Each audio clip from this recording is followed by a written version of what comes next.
Assalamualaikum warahmatullahi wabarakatuh. Saya Dyunanda Rahmayanti, NIM 1900111. Di sini saya akan menjelaskan mengenai pokok-pokok pengadilan pajak.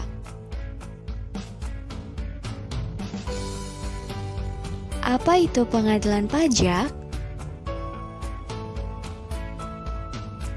Pengadilan pajak merupakan sebuah badan atau lembaga peradilan yang menjalankan kekuasaan kehakiman bagi wajib pajak perorangan atau badan yang ingin mengajukan banding atau gugatan dan menyelesaikan terhadap sengketa pajak yang dialaminya.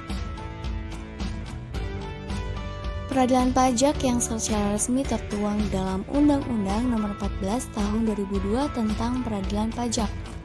Selanjutnya ada tugas dan wewenang peradilan pajak. Yang pertama yaitu memeriksa dan memutuskan sengketa pajak.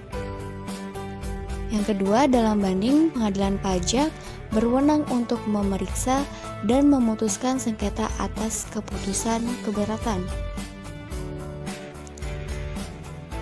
Yang ketiga, dalam gugatan, pengadilan pajak berwenang untuk memeriksa dan memutuskan sengketa atas pelaksanaan penagihan pajak atau keputusan pembetulan.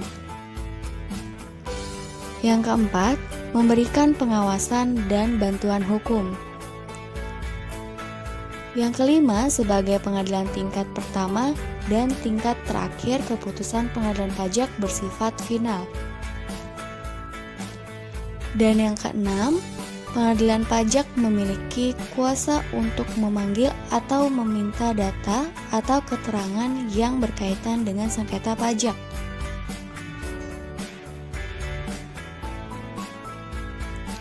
Selanjutnya ada jenis gugatan dalam pengadilan pajak. Yang pertama, tuntutan atau gugatan oleh negara kepada wajib pajak yang tidak memenuhi kewajibannya. Contohnya, lalai dalam membayar pajak. Yang kedua, gugatan yang ditunjukkan oleh wajib pajak atas proses penagihan pajak yang dialaminya. Contohnya, penagihan pajak yang tidak sesuai dengan peraturan perundang-undangan yang berlaku, atau adanya penyitaan aset tanpa diberitahu terlebih dahulu. Syarat dalam surat gugatan, yang pertama menggunakan bahasa Indonesia, yang kedua menyertakan salinan data dan bukti, dan yang ketiga membuat surat bermaterai apabila ada kuasa hukum. Tahapan proses banding di pengadilan pajak. Yuk disimak penjelasannya. Baik, di sini saya akan menjelaskan mengenai tahapan proses banding di pengadilan pajak.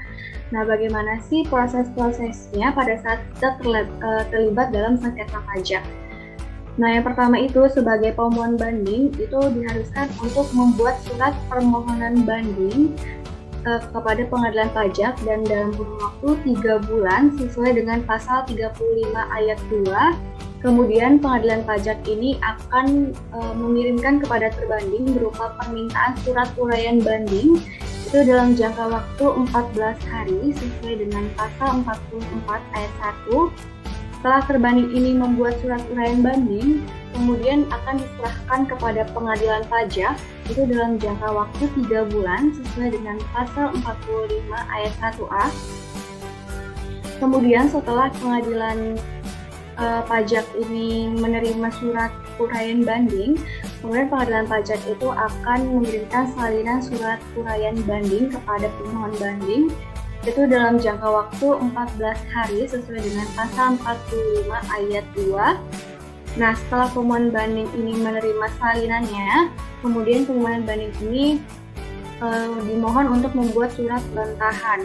Setelah membuat surat bantahan, kemudian diserahkan lagi kepada pengadilan pajak itu dalam kurun waktu 30 hari sesuai dengan pasal 45 ayat 3.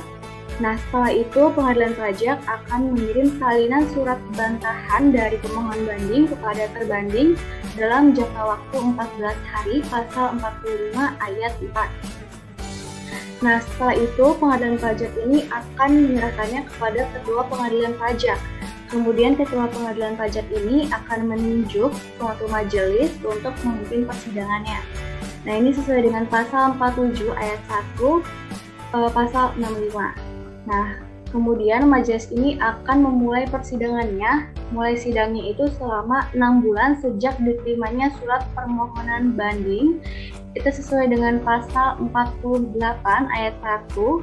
Setelah dimulainya sidang selama 6 bulan itu, kemudian akan diputuskan dalam jangka waktu 12 bulan sejak berkas itu diterima.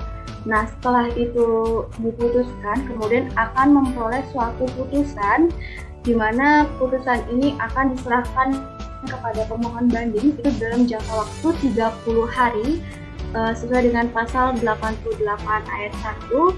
Nah, putusan ini juga akan diserahkan kepada terbanding itu dalam jangka waktu 30 hari sesuai dengan pasal 88 ayat 1.